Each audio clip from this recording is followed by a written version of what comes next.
It's like packing a powerhouse in an itty-bitty little space. SanDisk has found a way to put 128 gigabytes of flash storage in a drive that's about the size of a dime.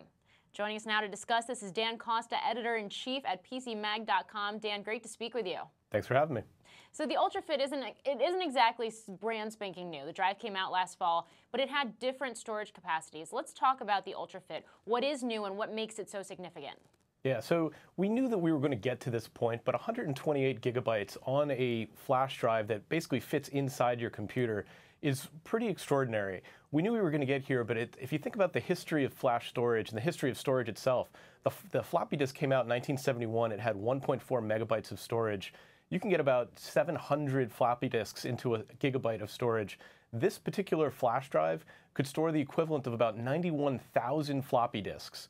And to have that in your system and be able to just plug it in and essentially double the capacity of your laptop is pretty interesting stuff. And I love those numbers, Dan, because that really just, that puts it in perspective in a whole nother way. So that brings me to my next question. How did SanDisk pull this off? Well, they've got some great technology. The pace of innovation on the storage space is just incredible. So what they're doing is basically stacking up the chips and layering them on top of one another. But just as important is the price. So 128 gigabytes in a flash storage device for $120, it's almost $1 a gigabyte. That's cheaper than it would cost for you to upgrade your laptop when you buy it. So now you're going to have a lot of people with laptops that they have 128 gigabytes of base storage. They can go out and buy this and double the capacity of your laptop for $120. And so how big of a deal is this for SanDisk? How is this going to stack up against rivals, memory drives, Samsung, Intel? And what are we talking about in terms of shelf life? Because obviously technology continues to evolve. Yeah, it's not going to be long. They've got a little bit of innovative edge here. They've got a great device. They're first to market, but their competitors are going to do the same thing. The prices are really, really thin. The margins are really thin. So it's a great innovation, but it's not going to last that long. Also, it's a traditional USB 3 port. So a lot of the industry is moving over to USB-C, which is a smaller port, and that's going to have to be adapted so that it'll work on the latest generation laptops. But it's definitely a hurdle that they've crossed, and they're going to have a little window where they can be the first ones on the market. And so certainly this is something that could extend the life of your laptop, maybe at least for a couple of years. But there's one other thing. I would imagine that with something as small as like a dime, a coin, the smallest US coin, this is probably pretty easy to misplace or lose. Let's talk a little bit about security concerns. What happens if you lose it? It's a real problem. It's a real problem for consumers, and it's a real problem for businesses. I'm a guy who's had 3 different Fitbits and have lost 3 different Fitbits. 2 of them were actually strapped to my wrist.